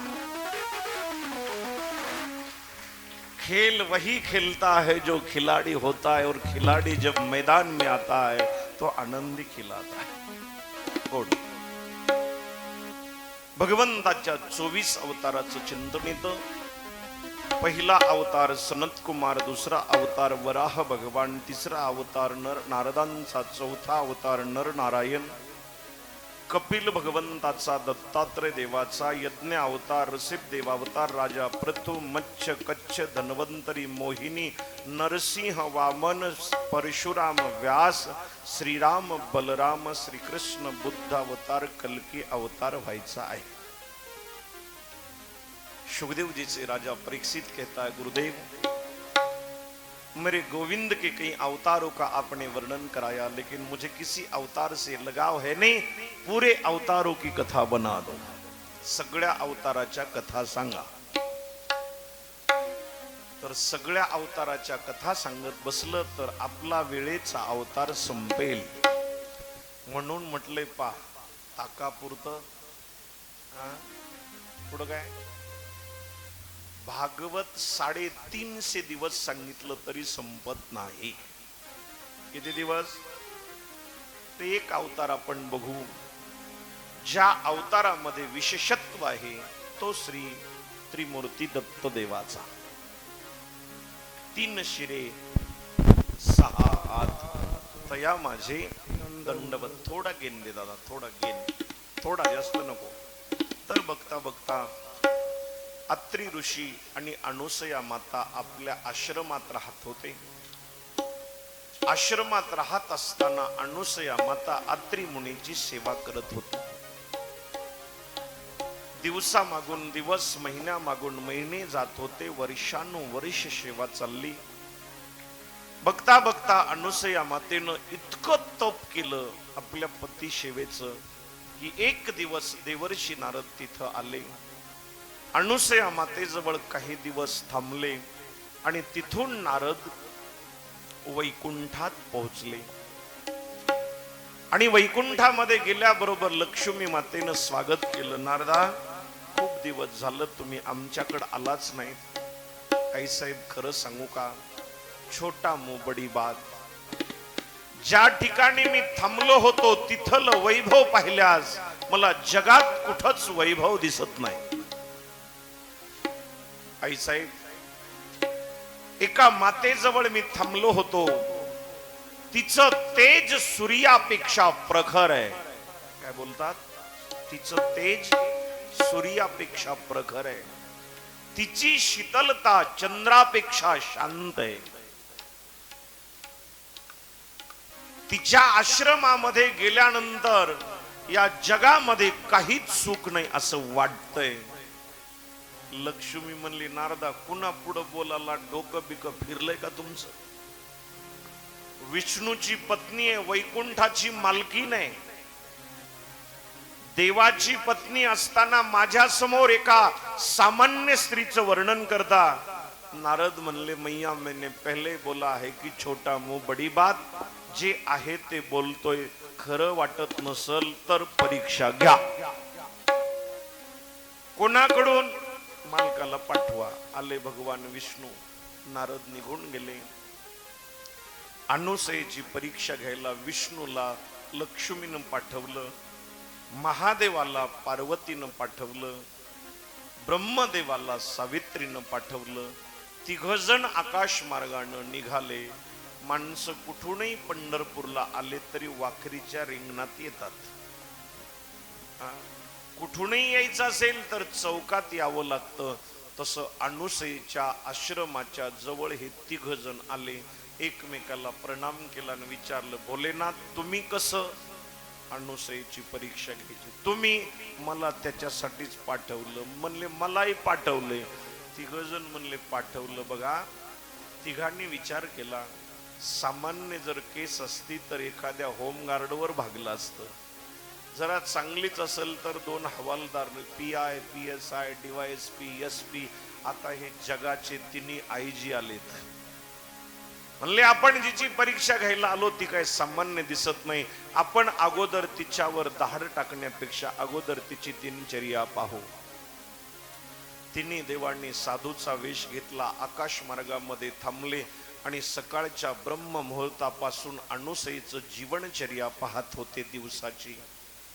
अनुसया माता पहाट उठते, अत्री मुनी उठल्याबरोबर त्यांच्या चरणावर दंडवत करते. दर्शन झालं की अत्री मुनी कमंडलू घेऊन झरण्याकडे स्नानासाठी जातात. अनुसया माता तोपर्यंत आश्रम झाडून घेतात. अत्री मुनी आल्यानंतर पूजेला बसतात. अनुसया माता कंदमुळं फुलं आणून देते. अत्री मुनीचं ध्यान चाललेलं आहे, तोपर्यंत शेजारी बसून राहते. हे कोण बघतंय? तिन्ही देव. बघता बघता दिवस वर आल्यानंतर ती कंदमुळं अत्री मुनीला खायला देते. अत्री मुनी झाडाखाली शांत ध्यानाला निघून जातात. अनुसया एकटीच घरी आहे, उरलेलं स्वतः खाण्याच्या तयारीत. आणि बघता बघता पुन्हा अत्री येतात. संध्येचा विषय होतो, संध्याकाळ झाली, पुन्हा दुसरा दिवस. हा क्रम पाहिला. बघता बघता दुसऱ्या दिवशीचा क्रम. अत्री मुनीचं स्नान झालं, पूजा झाली, कंदमुळं खाल्ले. अत्री मुनी ध्यानासाठी वृक्षाखाली निघून गेले. एवढ्यामध्ये या तिघांनी आश्रमामध्ये एकटी असणाऱ्या अनुसयेला दरबारात येऊन आवाज दिला, ओम भिक्षाम देही. अनुसयेनं तिकडं पाहिल्या बरोबर एका साधू वेशात असणाऱ्या देवानं आवाज दिला, मैया तेरे आश्रम में कुछ होगा तो बाबा की झोली में डाल देना, भूख लगी है यहां पर खाकर आशीर्वाद देके चला जाएगा. अनुसयेनं आपल्याला ठेवलेली राहिलेली फळं घेतली, वाढायला निघाली. गेल्याबरोबर दारातच वाढत असताना विचारलं, मैया हमें अंदर नहीं बुलाओगी क्या, बाहर ही भेजोगी? चलो बाबा अंदर. आतमध्ये आले. आश्रमात तिघ जण बसले आणि बसल्यानंतर तिघांनी जेव्हा बसल्या बसल्या विचार करू लागले, आता काय करायचं. एवढ्यात भोजनाची व्यवस्था म्हणल्याबरोबर ती कंदमुळं दिल्या असत्या. तिघांनी सांगितलं, मैया आम्ही दुसऱ्याचं खात नाहीत, मग आमच्या जवळचं बनवून दे. वज्रापेक्षा कठीण असणारं भगवंतानं एक फळ काढलं आणि सांगितलं, देवी नियम आहे आमचा, बगर पाण्याविना आणि बगर जाळाविना हे शिजलं पाहिजे. रामायणामध्ये तुलसीदास रामाचं वैभव सांगताना बोलतायत, पा बिनु पद चल ही सुनही बिनु काना, कर बिनु करम करही विधी नाना. पायाविना चाललं पाहिजे, कानाविना ऐकलं पाहिजे, डोळ्याविना पाहिलं पाहिजे, मुखाविना बोललं पाहिजे, हाताविना केलं पाहिजे. बिनु पद चल ही सुनही बिनु काना, कर बिनु करम करही विधी नाना. तेव्हा ते हातातलं फळ घेतलं, मागणं पाहता सांगितलं, बाबा चिंता करू नका, याचा मी पाक बनवून देते. आली सूर्यनारायणाला हात जोडले सांगितलं, हे जगत के साक्षी भास्कर, मैंने आज तक मेरे पति अत्रि मुनि की तन से मन से लगन से सेवा की होगी, तो आज इस दासी की सेवा की भक्ति का आज यहाँ जलवा दिखाना है. तेव्हा सूर्यनारायणानं प्रखर तेज सोडलं. वज्रापेक्षा कठीण वस्तू पाण्याविना आणि जाळाविना तयार झाली. तिचे भाग बनवले आणि भाग बनवल्यानंतर त्या ठिकाणी वाढले. तेव्हा तिघजण म्हणू लागले, माझ्या स्वाधीन नाही, माझे पती अत्री आहेत आणि त्यांच्या स्वाधीन असल्यामुळं माझ्यावर त्यांचा अधिकार आहे, मला त्यांना विचारून येऊ द्या. अनुसया रडत गेली. अत्री मुनी ध्यानात होते. अत्री मुनीचं ध्यान संपेपर्यंत अनुसया माता शांत बसली. गेल्याबरोबर उठवलं नाही, नाही तर आपल्याला जर उठवाय सांगितलं, उठा उठा उठा, ते बिचारा घाबरून त्याला अटॅक येईल. ती जाऊन बसली. डोळे उघडले. अत्री मुनीने अनुसयेकडे पाहिलं. डोळ्यातून अश्रू जात होते. गालावर आलेला अश्रू अत्री मुनीनं पाहिल्या बरोबर अत्री मुनीच्या तळपायाची आग मस्तकात गेली आणि अनुसयेकडे पाहून सांगितलं, ए देवी, तुझ्या डोळ्यात पाणी यावं, माझ्यासारखा पती समोर असावा, धिक्कार आहे माझ्या जीवनाचा. पत्नी की आंखों में आंसू हो और पति सामने खड़ा हो तो उस पति का धिक्कार है. बोल, तुला कोणी त्रास दिला? अरे सामान्य तर सोड, जगाला खाणाऱ्या काळानं जरी तुला तकलीफ दिली असेल तर त्याच्या बरोबर हा अत्री भेटेल. त्याला म्हणतात पुरुषार्थ. धन्य तुकोबा समर्थ जेने केला हा. सांगितलं. ती म्हणली, तुम्ही माझं अगोदर ऐकून घ्या, जास्त बडबड करू नका. कोण म्हणली? कोण? अनुसया. कुणाला म्हणली? अत्रि मुनीला. मग रडते का? महाराज मुसीबत ये है ना, मुझे किसी ने बोला है ना किसी ने कुछ कहा है, मेरे सामने मुसीबत है, मैं मुसीबत छुड़ाने आपके पास आई हूं. काय? आपल्या दरबारामध्ये 3 साधू आले, भिक्षा मागत होते. आतमध्ये आले, त्यांनी दिलेलं फळ मी बगर पाण्याविना आणि अग्नीविना शिजवून दिलं. पण वाढत असताना त्यांनी आड घातली की नग्न अवस्थेमध्ये भोजन वाढावं. तेव्हा माझी मर्जी नव्हती, मी तुमची धर्मपत्नी असल्यामुळं तुमची आज्ञा घ्यायला आले. तेव्हा त्या अत्रि ऋनी डोळे बंद केले, पाहिलं अंतर्ज्ञानानं तर तिन्ही देव दरबारात बसलेले. अनुसयेकडे पाहिलं, डोक्यावरून हात फिरवला आणि सांगितलं, अनुसये, तासन तास या जंगलामध्ये मी झाडाखाली बसून ज्याचं ध्यान करतो, तो एक झाकी मला दाखवत नाही. तुझं काय भाग्य असेल. तुझ्या दरबारात आलेले कोणी साधू नाहीत, कोणी नाटकवाले नाहीत, कोणी नाहीत, जगाचे तिन्ही बाप आहेत. ते म्हणतील तसं तू कर, जा, माझी तुला आज्ञा आहे. तरी ती म्हणते, प्रभू मला काहीतरी आलंबन द्या. अत्रि मुनीनं झरण्याचं पाणी घेतलं आणि झरण्याचं पाणी भरून त्याच्यात फूल टाकलं, पाण्यावर मंत्र सोडला आणि सांगितलं, देवी जा, हे तुझं काम होईल. या फुलानं त्या तिघावर हे पाणी शिंपड. अत्रि मुनीला वंदन केलं. अनुसयेनं कमंडलू घेतला. जी रडत गेली होती ती हसत येताना या तिघांना पाहिली.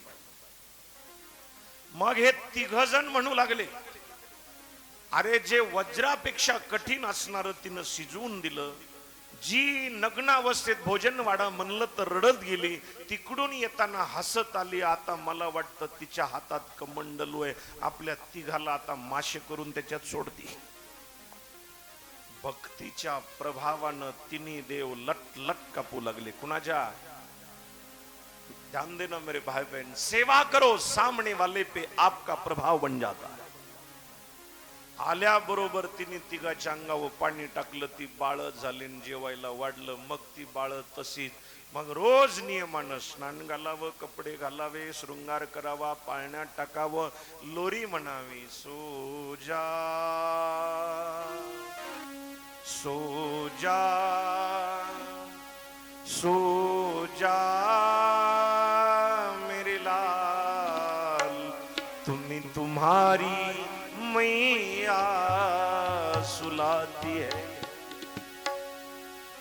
2 महिने झालं, 3 महिने झालं, या तिघींनी एकमेकीला फोन केले. विष्णू कुठे आहे? म्हणली पाठविलाय. महादेव? मी बी पाठविलाय. ब्रह्मदेव? मी बी. मग म्हणले आता आपापले मालक आणावं लागतील. एवढ्यात नारद वैकुंठात. महाराज नारद आल्याबरोबर लक्ष्मीने विचारलं, नारदा तुमचं ऐकून डोकं चालवलं, देवाला पाठवलं, 3 महिने झालं देव आलाच नाही. कुठे आहे देव? नारद म्हणले, मालक तुमचा सांभाळायचं काम तुमचं, मला काय माहिती कुठं असेल. शोधायला तिघी जणी निघाल्या. तिघी आल्यानंतर आश्रमाची दिनचर्या पाहिली. सकाळी उठल्यापासून संध्याकाळपर्यंत जसा देवांनी तिचा दिनक्रम पाहिला तसा पाहिला. अत्रि मुनी ध्यानाला निघून गेले. हिनं लेकराला स्नान घातलं, पाळण्यामध्ये झोपवलं, दारामध्ये आली. एवढ्यात या तिघीनं आवाज दिला, ओम भिक्षाम दे. मग आता अनुभव आले अंगा, कारण अनुभव झाला होता. पहिले आलेले कोण आहेत? 3 देव. आणि आता तिनं अनुमान लावलं, हे आता आलेल्या तिघी म्हणजे दुसरं कोणी नाही, तर या तिघाच्या बायका आहेत. आल्याबरोबर त्यांनी आवाज दिला, म्हणली मध्ये या, तुम्हाला जे पाहिजे ते मिळेल. आल्यामध्ये बसल्या. अनुसयेनं स्वागत केलं. अनुसया आतमध्ये गेली की या तिघी एकमेकीला म्हणू लागल्या. वेश बदललेल्या होत्या. एक जण म्हणली, अगं इथं तर एकच जटावाला आणि हीच दिसते, हे 3 लेकर, आपले 3 नमुने कुठे आहेत? का आपल्याला परीक्षा घ्यायला चाललो म्हणून आले परदेशात जाऊन? एवढ्यामध्ये अनुसया आल्याबरोबर एकीनं विचारलं, देवी आप यहाँ कौन कौन रहते हो? मैं और मेरे पति और ये 3 बालक. एक जण म्हणली, काय नारदानं वर्णन केलं, सूर्यापेक्षा तेज आहे, चंद्रापेक्षा शीतलता आहे, आणि तिच्याकडे गेलं की जगातलं वैभव कमी पडतं. सनकाड्याचं इथं झोपडं बनवलंय आणि इथं राहते मातीनं सारवलेलं, शेणावर सारवलेलं आहे, आणि 3 लेकरं आपल्या सामान्य जीवासारखे पाळण्यात टाकून झोका देते. आणि उगच आलात म्हणल्या, पण आता आलातच तसं विचारू. अनुसे का देवी, तुझी परीक्षा घ्यायला 3 देव आलते का? म्हणली आलते.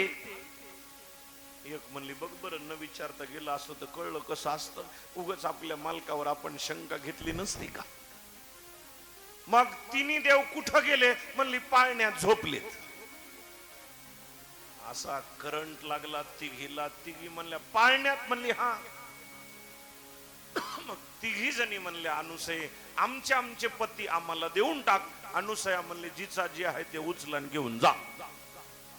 तिघीत भांडण सुरू झालं. पहिला माझा नंबर, दुसरी म्हणायची माझा नंबर, तिसरी म्हणायची माझा नंबर. शेवटी लक्ष्मी गेली.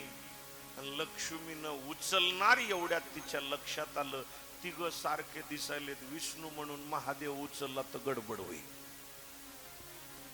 जशी लक्ष्मी खाली मान घालून आली की पार्वती म्हणली काय झालं लक्ष्मी? म्हणली मला तिघामध्ये माझा कोणता आहे कळच ना. पार्वती म्हणली तुला कळत नाही, मला माझा महादेव कळतो, ज्याच्या डोक्यावर गंगा आहे, चंद्र आहे, गळ्यामध्ये रुंड माळा आहे, भस्म लावलेलं आहे. आणि असा लक्ष्मी म्हणली एकदा जाय तर तिथं आईस्क्रीम होऊन परत येतीस का नाही बघ.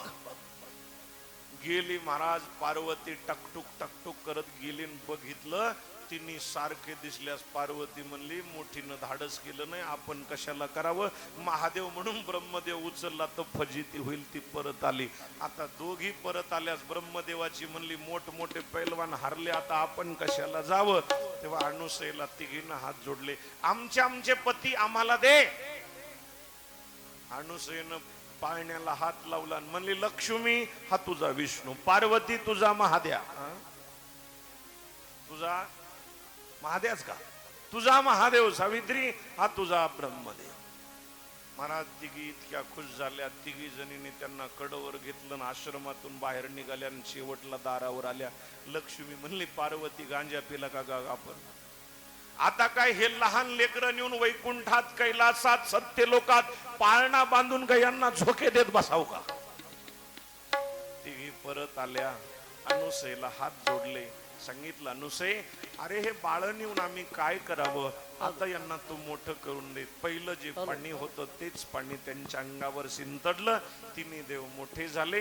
तिन्ही देवी प्रगट झाल्या. तिघांनी आपापलं पूर्व देवताचं रूप प्रगट केलं आणि तिघांना पाहून अनुसये मातेचे नेत्र सजल झाले, वाणी कुंठित झाली, शरीर पुलकित झालं, अंतकरण भरून आलं, मन हर्षित झालं. आणि अनुसया मातेला काहीच सुधरत नव्हतं. असो ऐसा कोठे आठवेची नाही, देहीच विदेही भोगू दशा. एवढ्यामध्ये तिन्ही देवांनी विचारलं मैया तुला काही पाहिजे असेल तर माग, आम्ही द्यायला तयार आहोत. तेव्हा तिन्ही देवाला अनुसया मातेनं हात जोडले आणि सांगितलं सरकार ज्या पतीच्या सेवेमुळे माझ्या दरबारामध्ये तुम्ही तिघ जण आपापल्या शक्ती बरोबर आलात, तुम्हा शक्ती स्वरूपात तिघांचं मला दर्शन झालं. याचं कारण माझ्या पतीची सेवा आहे. माझ्या पतीमुळे मला हे लाभलेलं आहे. तुम्ही थोडा वेळ थांबा, मला काही पाहिजे नाही. ज्यांच्यामुळं मला तुमचं दर्शन झालं, तुमचं दर्शन एकदा त्यांना करवण्याची माझी इच्छा आहे. हे तिघजण तीन पत्नी बरोबर थांबले. अनुसया माता गेले. अत्री मुनीला सावध केलं. अत्री मुनी आणि अनुसया माता तिकडून येत होते बघा, येत होते बघा. डोळ्यासमोर थोडं चित्र आणा. थोडा वेळ तळेगाव विसरा. थोडं डोळ्यापुढं चित्र आणा. इकडून ब्रह्मदेव, सावित्री, विष्णुदेव, लक्ष्मी, महादेव, पार्वती येणाऱ्या अत्री आणि अनुसया दोघाला पाहतात. हे तिन्ही देव तीन लोकाचे राजे. हे झोपडीला राहणारा बाबा आहे आणि त्या जोडीला येताना पाहत असताना या तिघा देवांना आनंद झाला. वर्णन आहे तयाचा हरीख वाटे देवा. ज्यांनी भजन केलं, ज्यांनी पूजन केलं, ज्यांनी जप केला, ज्यांनी तप केलं आणि तपांती ज्यांच्या दारामध्ये तीन देव आले, त्या तिघांना येताना या दोघांना पाहिलं आणि बरोबर आल्याबरोबर अत्री मुनी आणि अनुसयेनं या 6 जणांच्या चरणावर साष्टांग लोटांगण घातलं. तीन शिरे सात तया माझे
साष्टांग प्रणिपात केला. तिन्ही देवांनी खाली उकून अत्रि मुनीला उठवलं आणि हात जोडले. काय अपेक्षा आहे? काही हवं असेल तर मागा. तेव्हा अत्रि मुनी म्हणतात, प्रभू निर्निमेष नेत्रांनी तुमचं नित्य नूतन रूप पाहिलं ना, माझे नेत्र तृप्त झाले. सदा माझे डोळे, आता काही पाहण्याची इच्छा नाही आणि काही मागण्याची तर मुळीच नाही. तुमच्या अनुसयाला काही पाहिजे असेल तर विचारा. तेव्हा अनुसया मातेनं सांगितलं, देवा प्रसन्न असाल तर ज्या पाळण्यामध्ये तुम्ही तिघजण झोपायचो तो पाळणा रिकामा ठेवू नका. ब्रह्मदेव म्हणले मी राहतो. सावित्री म्हणली शांत बसा, उग दुसऱ्या अंगठी घालावं लागते, आपण म्हणावं लागतं. महादेव म्हणले मी थांबतो. पार्वती नाही जमू दिलं. विष्णुदेव नाही. शेवटी तिघांनी तेज सोडलं. ते तेज एकत्र झालं आणि त्या तेजामध्ये 3 डोके 6 हात अशी त्रिमूर्ती दत्त भगवंत प्रगट झाले. 3 शिरे 6 हात. तया माझे दंडवत. आणि सर्वांनी मिळून अत्रि ऋषीच्या आश्रमामध्ये भजन केलं. आपण सुद्धा भजन करायचं. कोणी खाली हात ठेवायचे नाही. सर्वांनी हात वर करून भजन करायचं. मला थोडा विको दे बाळा.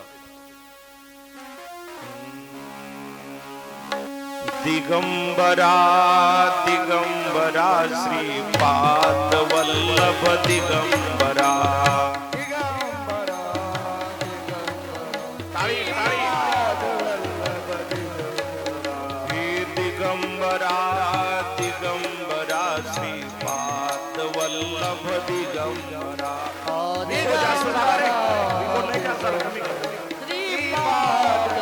जास्त नको, थोडा ठेव. वल्लभ दिगंबरा श्रीपाद वल्लभ दिगंबरा. दिगंबरा श्री दिगंबरा. आमच्या आईकडे काही नव्हतं, माझ्याकडे काही नव्हतं. इथं बसलेले लक्षात द्या, या जगात सगळ्यात वाईट काय सांगू का? या जगात काहीच वाईट नाही, फक्त एक गोष्ट वाईट आहे. तिचं नाव गरिबी आहे. तिचं नाव गरिबी आहे. मी सांगितलं असेल, जालना जिल्ह्यातला मुलगा काल कलेक्टर झालाय. आपल्या इथला पण झाला वाटते पांगरीचा. तर त्याचं नाव आहे भिका. काय नाव? भिका. परीक्षा देत होत तोपर्यंत सगळे त्याला भिक्या म्हणायचे. काय? भिक्या. परीक्षा दिली. काल निकालाचा दिवस आला आणि निकाल बघायला जाताना बरेच म्हणले जाऊ द्या रे, उद्या जर कलेक्टर झालं तर पुन्हा म्हणेल भिक्या. भिक्याच म्हणत होता. ए भिकाजी. काय नाव झालं? अजून निकाल लागलाच नाही. पहिला भिक्या. आज परीक्षेचा निकाल बघाय चाललाय भिकाजी. आणि महाराज गेल्या बरोबर कम्प्युटरनं नाव दिलं. IPSच्या रँक मध्ये त्याचा नंबर आला आणि मित्रानं सांगितलं भिकाजीराव आता कसे आता कसे. काय झालं? व्यक्ती तीच आहे पण बदल कशात झाला? बोला ना. पहिला भिक्या, दुसरा भिकाजी आणि कलेक्टर झाल्यानंतर या गोपाल कृष्ण भगवान की जय. जय श्री राधे. पहिल्यासारखा आवाज दे. गडबड करू नको रे. माझा बदलायचंच नाही. मला हे काही म्हणले तरी मग सुरुवात केली तसे ट्युनिंग बदलतो. तर कलेक्टर जेव्हा परत आला, मिरवून आला, त्यावेळेला नाव काय बदललं? माणसात बदल झाला का त्याच्या पदात? बोला ना. कशामध्ये? पदामध्ये. पद बदलण्यासाठी अभ्यास लागतो. परमार्थातलं पद बदलण्यासाठी साधना लागते. मग सगळं गाव नाही ती मीडिया त्याच्या घरी गेली. कुडाचं घर आहे त्या बिचाऱ्याचं आज. कशाचं? कुडाचं घर आहे. बाप लोकाच्या इथं सालगडी आहे आत्ता. आणि त्याची आई अपंग आहे. कोणाची? तरी त्याला आता काय म्हणालेत, मग खासदार आमदार नको ते मंत्री मग त्याचं स्वागत करणार आणि कौतुक करणार. पण कधी सगळ्यात वाईट काय आहे, गरिबी आहे. तेव्हा नारद म्हणतात आमच्याकडे काही नसल्यामुळं काही देता आलं नाही. मी ईश्वराला म्हणत होतो देवा माझ्याकडे जर दिलं ना मी साधूला काहीतरी देईन. बाळ म्हणे सगळे साधू निघून झाले पण तेवढ्यामध्ये एका मोठ्या साधूचं लक्ष माझ्याकडे आलं. मला आवाज दिला, बोलवलं, मी जवळ गेलो, मी चरणावर डोकं ठेवलं आणि सांगितलं बाबा मला तुमच्या बरोबर यायचंय. तेव्हा साधूने सांगितलं बेटा तुझा बाप जिवंत नाही, तुझी आई तुझ्या एकट्याच्या जीवावर राहते, तुझी आई आहे तोपर्यंत तुला कुठं जाता येणार नाही, तुझं उत्तर कर्तव्य आईकडे राहणे. आणि बघता बघता नारद म्हणतात साधू चातुर्मास संपूर्ण निघून गेले. मी माझ्या आई बरोबर राहतो. तो माझी आई एक दिवस गाईचं दूध काढण्यासाठी गेली आणि गोदोहन करत असताना गाईला सर्पदंश झाला. आई त्याच्यामध्ये संपली आणि पाहता पाहता माझी मनाची पीडा सुटली.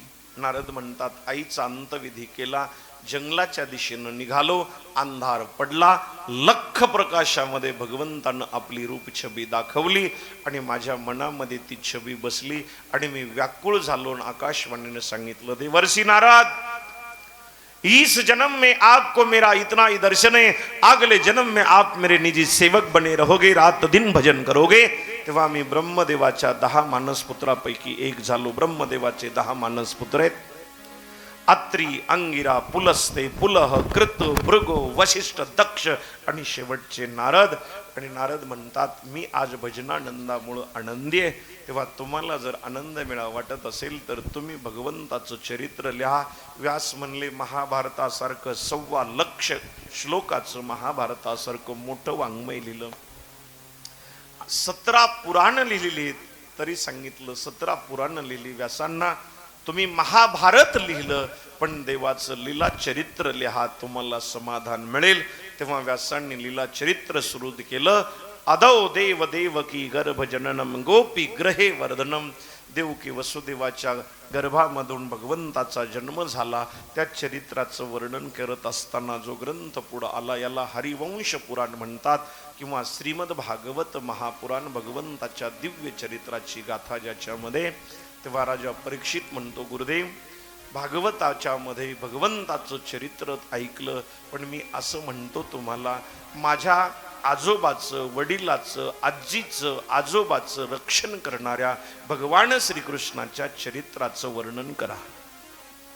हिंदीमध्ये आमचे गुरुजी सांगायचे पा राजा परीक्षित सवाल करता है सुखदेव जी से, मेरे दादा परदादाओं की रक्षा करने वाले मेरे गोविंद के चरित्र को आप आरंभ नहीं करो, आप विस्तार से सुना दो. तेव्हा महाभारतीय प्रसंगामध्ये शिष्टाई जमली नाही, युद्ध अटळ झालं. महाभारतीय सैन्य 7 अक्षोहिणी पांडवाच्या बाजूनं, 11 अक्षोहिणी सैन्य कौरवाच्या बाजूनं युद्ध चालू झालं. महाभारताचे पर्व 18, गीतेचे अध्याय 18, पुराण 18, ज्ञानेश्वरीचे अध्याय 18. तर 18 दिवस महाभारताचं युद्ध चाललं आणि भीमानं दुर्योधनाच्या कमरेत गदा मारली. गदा मारल्याबरोबर दुर्योधन व्याकुळ होऊन जमिनीवर पडला. इथं बसलेले मला सांगा भीमानं गदा दुर्योधनाच्या कमरेत का मारली? त्याचं कारण आहे. वर्म माहित आहे काय? वर्म. महाभारती युद्धामध्ये युद्ध करण्यासाठी जातेवेळी आपल्या आईला विचारलं दुर्योधनानं, अगाई सगळे भावंड मेलेत, आता मी एकटाच आहे, कौरवाच्या बरोबर माझ्या बरोबर थोडे शिल्लक आहेत, आता मी जर गेलो तर तुझं कुळ संपणार आहे, तुझ्याकडे काही शक्ती असेल तर मला सांग, आणि मी जर वज्रदेही झालो तर मला पांडव मारू शकणार नाहीत. तेव्हा गांधारीनं सांगितलं बेटा तुला वज्रदेही होण्याचा मार्ग धर्मराजा सांगत. धर्मराजाकडे आले. धर्मराजानं झालेला सगळा प्रकार ऐकला आणि सांगितलं दुर्योधना वज्रदेही का व्हावं वाटतंय? दुर्योधनानं सांगितलं हस्तिनापूरचा राजा व्हायचंय मला, आणि हस्तिनापूरचा राजा होण्यासाठी पांडव सैन्यामध्ये एकही जिवंत राहिला नाही पाहिजे. काय नीती आहे बघा. धर्मराजा म्हणले मग तुला जर वज्रदेही व्हायचे, युद्धात विजय मिळवायचा आहे, हस्तिनापूरचा राजा व्हायचे, तर तुला वज्रदेही व्हायचं असं तुझ्या आईनं सांगितलं ना, मग आईनं तुला माझ्याकडे पाठवले तर मी तुला मार्ग सांगतो. तुझ आहे तुझ पाशी, तुला कोणाकडे जायची गरज नाही. तुझ्या आईनं जर डोळे उघडून तुला नखशिखांत पाहिलं तर गांधारी माता पतिव्रता आहे, तिच्या डोळ्यातल्या तेजानं तू वज्रदेही होशील. एवढं ऐकलं की दुर्योधन नीट पळाला. अंधार होता. चलता चलताच कपडे काढला. कोण? हे लहान लेकर आहे ना आपले, छोटे छोटे. किती महागाचे कपडे आणा, किती महागाचे. त्याला जर म्हणलं बाथरूम मध्ये आंघोळीला चल, ते एक पाय खालच्यावर देत आणि दुसरा पाय ओढत आणि मधूनच पॅन्ट फाटते. आई तुळतुळ करते. बाप म्हणतो तुला लक्ष देता येत नाही का? त्याला काही घेणं नाही. तसं दुर्योधनानं पटा पटा पटा कपडे काढले आणि मोकळाच पळू लागला. भगवान म्हणले धर्मराजा, काय देवा? कोण आलत? दुर्योधन. कशाला? वज्रदेही व्हायला. मग काय सांगितलं? खरं सांगितलं. देव म्हणले धर्मा, जगाव वाटतं का? हा देवा. राज्य मिळावं वाटतं का? हा देवा. मग मरायचं औषध कसं सांगितलं? तेव्हा सांगितलं देवा खरं सांगू, मृत्यूला स्वीकारीन पण मी खोटं बोलणार नाही. सत्यम ब्रूयात प्रियम ब्रूयात अप्रियम न ब्रूयात. भगवान म्हणले याला गप्पा मारत बसू तर दुर्योधन पोहोचल, गांधारी डोळे उघडून बघल, मग माझ्या पांडवाला कोणी आवरणार नाही. चलता चलता पळणाऱ्या दुर्योधनाजवळ देव गेले. म्हणले सरकार आपकी जय हो. सरकार म्हणजे राजा.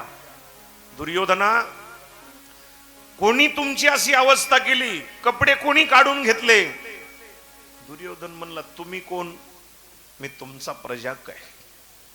माझ्या राजाची अशी दुर्दशा मला पाहावं वाटत नाही.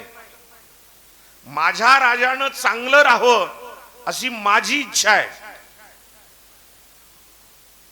अरे आपल्याला राज्य जिंकण्यासाठी माझ्या आई गांधारीनं सांगितलं होतं धर्मराजाकडे जाऊन उपाय विचार. मी उपाय विचारला, आता वेळ नको घालवायला म्हणून पळत चाललोय. असं जर गेलो आणि आईनं जर मला बघितलं तर मी वज्रदेही होईल. हे अंधारातला काय म्हणतो राजा, दुसऱ्यानं काही सांगू, स्वतःची थोडी तर अक्कल चालवा. एक तर शत्रू पक्षात जाऊ नये तिथं गेलात. ज्याला राजा व्हायचंय तो धर्म राजा तुम्हाला खरं सांगतो होय. बुद्धिभेद झाला. कमीत कमी या वयात तरी आईच्या समोर असं जाणं बरं. दुर्योधन म्हणला मी माझे कपडे तिकडेच सोडलेत, आता कपडे बी नाही. म्हणले मी एक चड्डी देतो. कुठं टेलर झालता की कुठं माप घेऊन आलता की दिली एक चड्डी घातली. दुर्योधन गांधारी पुढे आला आणि आल्यानंतर सांगितलं आई तू डोळे उघडून जर मला पाहिलं तर धर्मदादा म्हटलेलं आहे की तू वज्रदेही होशील. गांधारीने विचारलं दुर्योधन माझ्या धर्मानं सांगितलं तसा चालला का? हा गाई. खरं सांग माझ्या धर्मानं सांगितलं तसा चालला का? हा गाई. मी हा तसा चाललो. गांधारीनं डोळ्यावरची पट्टी काढली, डोक्यापासून नखापर्यंत दुर्योधनाला निहाळलं आणि ढसा ढसा रडू लागली. डोळ्यातले अश्रू गालावर आले. मन रुग्ण करू लागलं. सांगितलं दुर्योधना खरं सांग माझ्या धर्मानं तुला असंच यायला सांगितलं होतं का? विरोधकाची आई आहे पण माझा धर्म म्हणते. सांगितलं आई धर्मदादानं मला पूर्ण कपडे रहित जायला सांगितलं होतं, मग ही चड्डी का घातलास? अगं आई मला कोणीतरी रस्त्यात भेटलं आणि त्यानं म्हणलं या वयात काहीकडे असं जातात का? गांधारीनं डोळे बंद केले. गांधारीनं ओळखलं हा कोण होता. त्याच वेळेला गांधारीनं कृष्णाला शाप दिलाय. त्याच वेळेला डोळे बंद केले आणि सांगितलं हे कृष्णा माझ्या 100 मुलाचा विनाश माझ्या डोळ्यात देखत होईल. मी याचं कारण तू आहेस. मी एक पतिव्रता तुला शाप देते. तुझं सगळं कुळ एकमेकात लढून मरेल. मुसलम कुलनाशनम. सांबाचं निमित्त करून यादव सगळे लढून मेले. मला सगळं नाही सांगायचं. तेव्हा सांगितलं, बेटा सगळं शरीर वज्राचं झालं पण तू कमरेमध्ये कच्चा राहिला. आणि हे वर्म कोणाला माहित होतं? भीमाला. भीमानं गदा फिरवली, दुर्योधनाच्या कमरेत मारली. आणि भीम गदा मारल्यानंतर हसत होता, दुर्योधन विवळत होता, जमिनीवर पडला. सूर्यास्त झाला, नगारे वाजले, युद्ध थांबलं. 17वा दिवस विश्राम करतोय. 18व्या दिवसाचं सर्वजण विचार करू लागले. संध्याकाळ झाली, सर्वजण शिबिरात आले. तेवढ्यात अश्वत्थाम्या आला आणि अश्वत्थाम्यानं दुर्योधनाला विचारलं, सरकार काय वाटतं तुम्हाला? काही नाही रे. 99 भावंड मेले, दुःख वाटत असेल? नाही. हस्तिनापूरचं राज्य गेलं, वाईट वाटत असेल? नाही. 11 अक्षोहिणी सैन्य मेलं, वाईट वाटत असेल? दुर्योधन म्हणला नाही. हजारो माताच्या भांगातला सिंदूर गेला, हातातली बांगडी फुटली, छोट्या लेकराच्या बापाचं डोक्यावरचं छत्र निघून गेलं, रक्ताचे पूर वाहिले, हाडाचे सापळे पडले आणि युद्धामध्ये प्रेताचा खच पडला, वाईट वाटत असेल? दुर्योधन म्हणला नाही. 11 अक्षोहिणी सैन्य संपलं, याचं मला वाईट वाटत नाही. छोट्या छोट्या लेकराच्या डोक्यावरचं बापाचं छत्र गेलं, याचं मला वाईट वाटत नाही. बऱ्याच माता भगिनीच्या भांगातला सिंदूर, हातातली बांगडी वैधव्य आलं, मला याचं वाईट वाटत नाही. एका आईचे आम्ही 100 मुलं होतो, त्याच्यातले 99 मेले, याचंही मला वाईट वाटत नाही. हस्तिनापूरचं राज्य गेलं, याचंही मला वाईट वाटत नाही. मला एकाच गोष्टीचं वाईट वाटतं, 5 पांडवापैकी एक तरी मी माझ्या नजरेनं मेलेला पाहिला नाही. तुम्ही सावध आहेत का? दुष्टाची दृष्टी दुष्ट असते, दुष्टाचं करणं दुष्ट असतं, दुष्टाचं बोलणं दुष्ट असतं. दुर्योधन म्हणतो, मला कशाचंच वाईट वाटत नाही, मला एकाच गोष्टीचं वाईट वाटतंय, मी मरण्याच्या अगोदर एक तरी पांडव मेलेला पाहिला नाही. आमचे गुरुजी सांगायचे, पा जो धर्म और भगवान का आश्रय करता है उसका बाल भी बाका नहीं होता. इतिहास साक्षी है. 100 कौरव में से एक भी ना बचा, 5 पांडव में से एक भी ना मरा. ज्यानं धर्म आणि देवाचा आश्रय केला त्या पांडवाच्या केसाला धक्का लागला नाही. 11 अक्षोहिणी सैन्य ज्यांना राखत होतं त्या 100 कौरवापैकी एकही वाचलं नाही. शेवटी म्हणला, तुमची इच्छा पूर्ण करतो, मला प्रधानमंत्री बनवा. दुर्योधनानं गळ्यातला हार काढला, अश्वत्थाम्याला दिला. अश्वत्थाम्या रात्रीचाच निघाला, तलवार म्यान केली, झोपेमध्ये पांडवाला मारायचं ठरवलं. पण म्हणतात ना, जा को राके साई न मार न सके कोई, दुनिया में ऐसी कोई शक्ति नहीं जिसकी रखवाली भगवान करता और उसे कोई आंच आ जाए. देवानं राखावं, देव उभा मागे पुढे, उगवी कोडे संकट. आणि पाहता पाहता अश्वत्थाम्या गेला, एका विशाल वटवृक्षाखाली बसला. बरीच पक्षी त्या घरटे करून थांबलेली होती. मोठी पक्षी येऊन, मोठी प्राणी येऊन त्या छोट्या पक्षाचं घरटं तोडून तिथली पिल्लं खात होती. त्यांचं क्रंदन, त्यांच्या किंकाळ्या ऐकून अश्वत्थाम्यानं ठरवलं, झोपेमध्ये 5 पांडव मारायचे. एवढ्यामध्ये भगवान आले आणि आवाज दिला, धर्म भीम अर्जुन नकुल सहदेव द्रौपदी मेरे साथ चलो.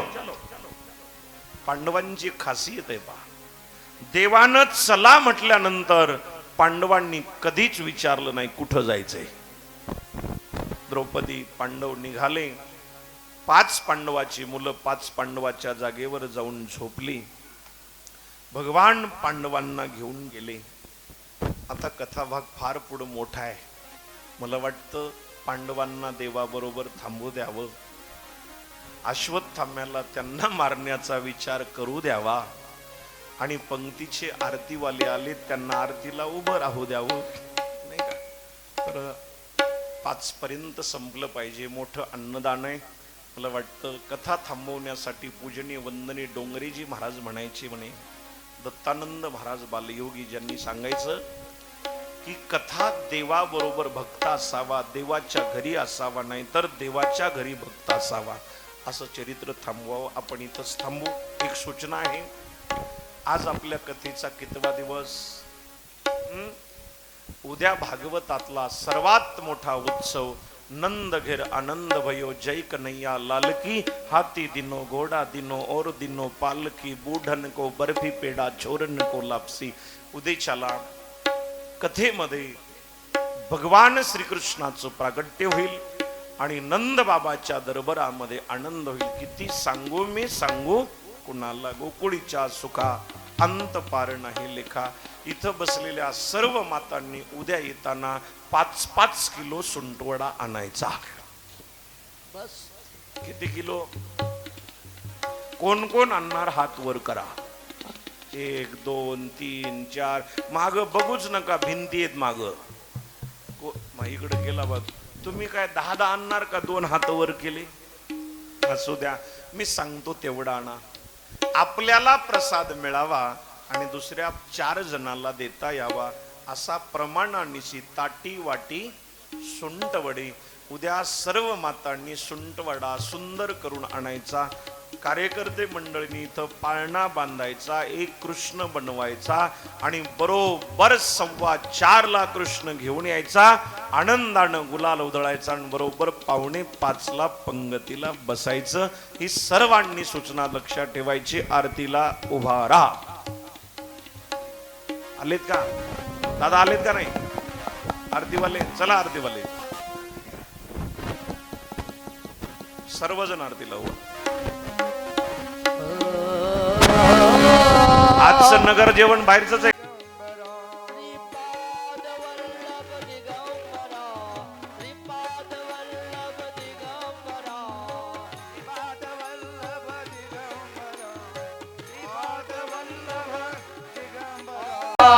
आरती करू तुझ श्री शुक मुनीने परम भक्तीने नाना परीने गायले जारी चरिता. आरती करू तुझ भगवंता वेद तरुचे मधुर फळ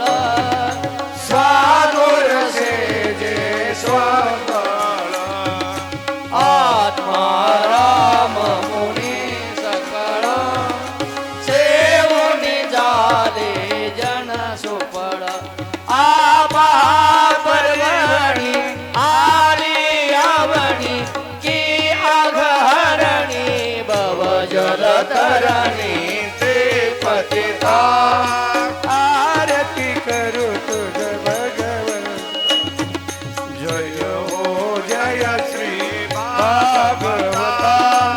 आरती करू तुझ भगवंता.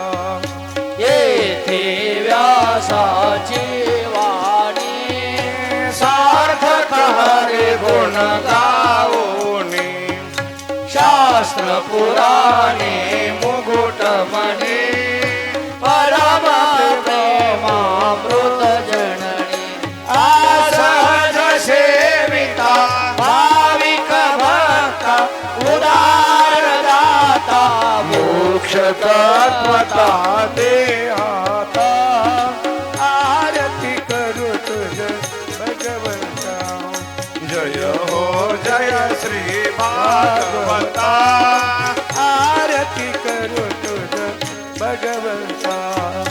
गमते जणो मानस तीर्थ द्वादश सोपाने युक्त निर्मल भक्ती जले भरिता. विहरे हरे हंस चितेत शोक सुख मळे संत द्विज पुढे सेवुनी रमरे मान हरपले रस पिता. आरती करू तुझ भगवंता जय हो जय श्री भागवता. आरती करू तुझ भगवंता. अपार महिमा ग्रंथाचा वदवे आघोडा साधा प्राणच कीर्तन कारांचा मेवा कविवर आज स्वयं प्रभेचा द्वादश कळीचा रवी अंतरेचा कमहरता आरती करू जय हो जय श्री भागवता आरती करू तुझ भगवंता ग्रंथ नव्हे हा श्री कृष्ण गीतेरी मनपूर्ण अनन्य होता या शरण खचित डोळे जन्म मरण रिताप जाती निरये शांती नाथ हि वदती कृष्ण पदे ठेवो माता आरती करू तुझ भगवंता जय हो जय श्री भागवता आरती करू तुझ भगवंता हरी आरती करू तुझ भगवंता गले लोडांगण मंदिर चरण डोळ्यान पाहिन रूप तुझे प्रेमाने त्वमेव माता पिता सगळे खाली बसा बसा खाली त्वमेव विद्या द्रविणं त्वमेव सर्वं मम देव कायेन वाचा मनसेन्द्रियर्वा बुद्ध्यात्मना वा प्रकर्षवा करो